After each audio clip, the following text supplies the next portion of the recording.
అంతటా వాడు, ప్రభువా, నేను విశ్వసించుచున్నానని చెప్పి ఆయనకు మ్రొక్కెను.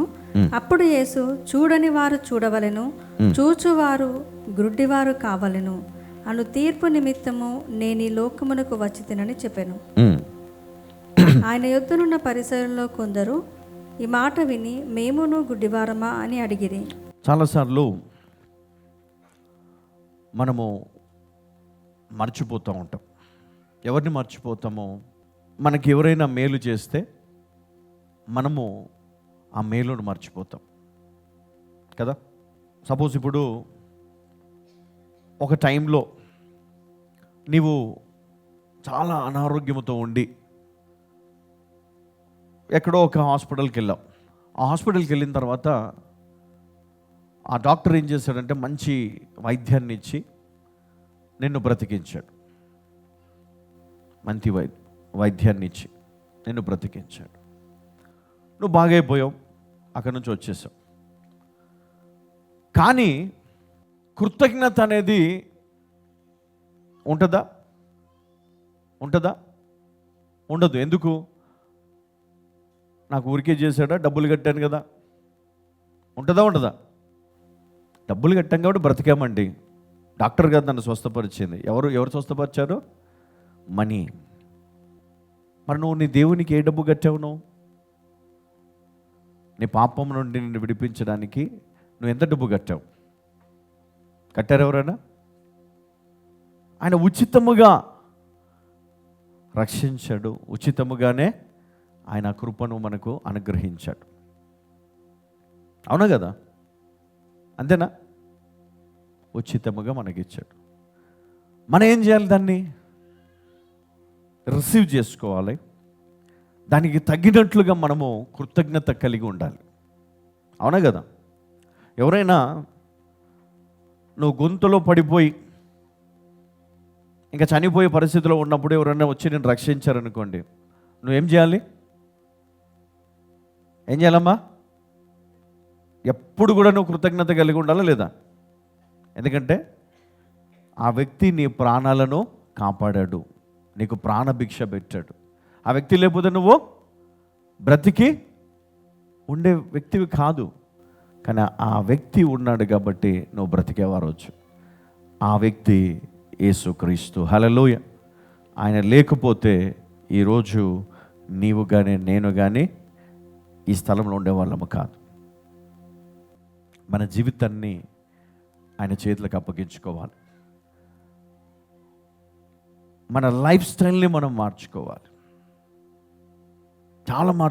చాలా పద్ధతులను మనం మార్చుకోవాలి. ఇందాక ఉన్న 90 దావీదు కీర్తనలో మన 14వ వచనం మనం చదువుకున్నప్పుడు అక్కడ మనం చూసాం ఏంటి అంటే, అతడు నన్ను ప్రేమించుచున్నాడు గనక నేను అతన్ని తప్పించెదను, అతడు నా నామము నెరిగిన వాడు గనక నేను అతన్ని ఘనపరచెదను కదా. అంటే కొన్నిసార్లు మన లైఫ్లో మనం చూసినప్పుడు చాలా అప్స్ అండ్ డౌన్స్ మనం చూస్తూ ఉంటాం కదా. ఈ అప్స్ అండ్ డౌన్స్ అనేది ఎప్పుడూ ఒకే లెవెల్లో ఉండవు. ఈరోజు పూర్తిగా నువ్వు నష్టంలో ఉంటే రేపు ఖచ్చితంగా నువ్వు మళ్ళీ లాభంలోని కూడా వస్తావు. ఇంకా కంటిన్యూగా నీ జీవితంలో నష్టం అట్లాగే ఉందనుకోండి, దానికి కారణం ఏంటి? తప్పకుండా ఏదో పొరపాటు ఉందని. నువ్వు దాన్ని మార్చకపోతే ఏమవుతుంది? ఇప్పుడు ఒక పెద్ద బోట్ సముద్రంలో వెళ్తుంది. అందులో చాలామంది ప్రయాణికులు ఉన్నారు.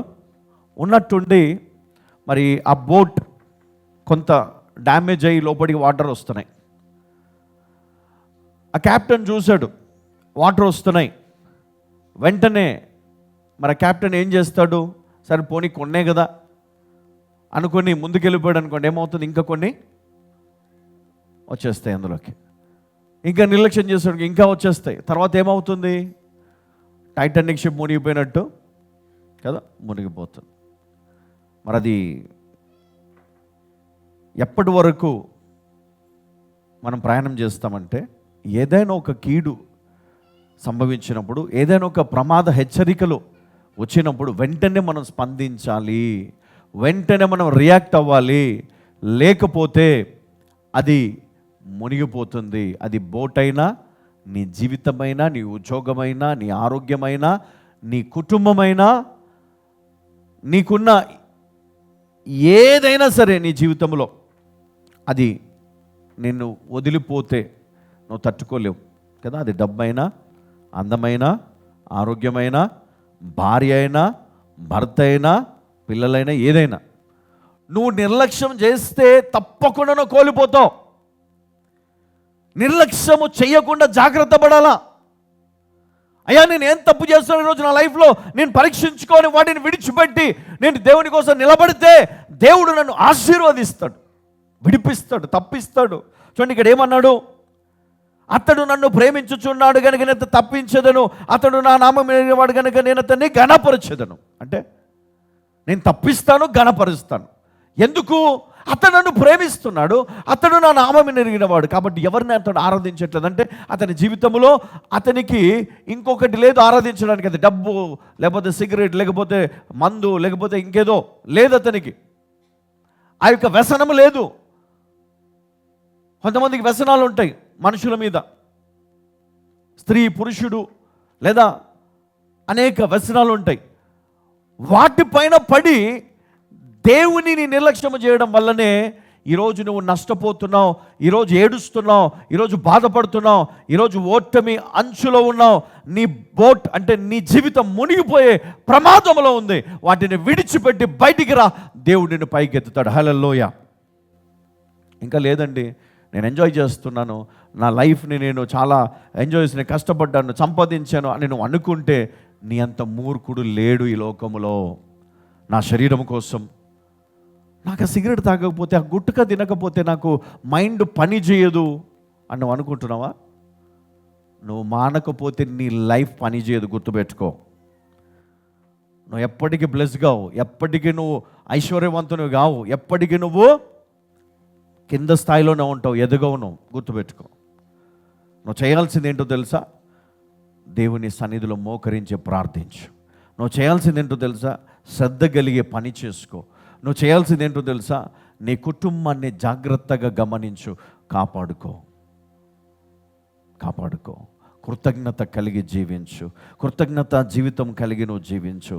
దేవుడు నిన్ను ఖచ్చితంగా ఘనపరుస్తాడు, దేవుడు నిన్ను తప్పిస్తాడు. అందుకని ఇక్కడ అతడు నాకు మొరపెట్టగా నేను అతనికి ఉత్తరం ఇచ్చదను, శ్రమలో నేను అతనికి తోడై ఉండదను.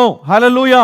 చూడండి, పౌలు మనము చూస్తే అపోస్తల కార్యములు 23వ అధ్యాయంలో మనం చూసినట్లయితే పౌలును చంపడానికి మరి ఇక్కడ ఒక పెద్ద ప్లాన్ యూదులు మరి ప్లాన్ చేశారనమాట. ఎట్లా ప్లాన్ చేశారు? ఒక 40 మందిని అక్కడ ఉన్నటువంటి మనుషులు పెట్టేశారు.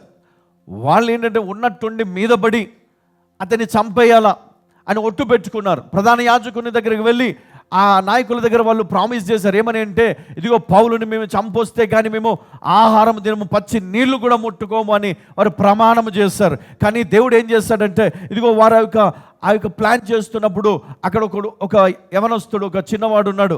అతడు ఎవరో కాదు, పౌలుకి అల్లుడి వరుస అవుతాడు. అతడు వెళ్ళి పౌలుకి చెప్పినప్పుడు పౌలు ఒక చిన్న ప్లాన్ చెప్పాడు. ఆ విధంగా చేసినప్పుడు ఏం జరిగిందంటే అద్భుతమైనటువంటి ప్రొటెక్షన్లో దేవుడు పెట్టేశాడు. ఎవరిని? పౌలును. అంటే అతడు నా నామం నెరిగినవాడు, అతడు నన్ను ప్రేమించుచున్నాడు కనుక నేను అతన్ని తప్పించదను అన్న యెహోవా దేవుడు అతన్ని తప్పించాడు. హల్లెలూయా, హల్లెలూయా. ఎక్కడున్నది అంటే అపోస్తల కార్యం 23వ అధ్యాయము 12 నుండి 24 వరకు మనం చూసుకున్నట్లయితే అక్కడ మనము పౌలుకు విరోధముగా యూదులు పన్నిన కుట్ర అనగా రాయబడి ఉంటుంది. హల్లెలూయా. ఈరోజు నిన్ను బట్టి నీ శత్రువు పన్నిన కుట్రను దేవుడు భంగము చేయబోతున్నాడు. హల్లెలూయా. సాతానుడు నిన్ను నాశనము చేయాలని ఇదిగో రోగమును దాచి ఉంచాడు నీ జీవితంలోనికి, అది విడుదల చేయడానికి. కానీ దేవుడు నిన్ను తప్పిస్తున్నాడు, దేవుడు నిన్ను కాపాడు. ఎందుకంటే నువ్వు దేవుని నామం నెరిగిన వాడు గనక, దేవుని సన్నిధిలో నువ్వు ఆయన ఆరాధిస్తున్నావు గనక, ఆయనను ప్రేమిస్తున్నావు గనక ఆయనను తప్పిస్తున్నాడు. అంతేగాని ఇది నా అదృష్టమో, ఇది ఇంకేదో అని నువ్వు అనుకుంటే నీ అంత అజ్ఞాని ఎవరు ఉండరు. ఒకటి రీజన్, నువ్వు వచ్చి మందిరంలో కూర్చుంటున్నావు, నీ దేవుడు ఎవరో నీకు తెలుసో తెలియకో దేవుని ఆరాధిస్తున్నావు. కాబట్టి దేవుడు నిన్ను తప్పిస్తున్నాడు, అంతేగాని వేరే రీజన్ ఏం లేదు. ఒకవేళ నువ్వు సత్యాన్ని తెలుసుకొని యథార్థంగా కృతజ్ఞత కలిగి నువ్వు దేవుని ఆరాధిస్తే అద్భుత కార్యాలని జీవితంలో చూస్తావు, ఉన్నతమైన ఆశీర్వాదములను నువ్వు అధిగమిస్తావు. హల్లెలూయా.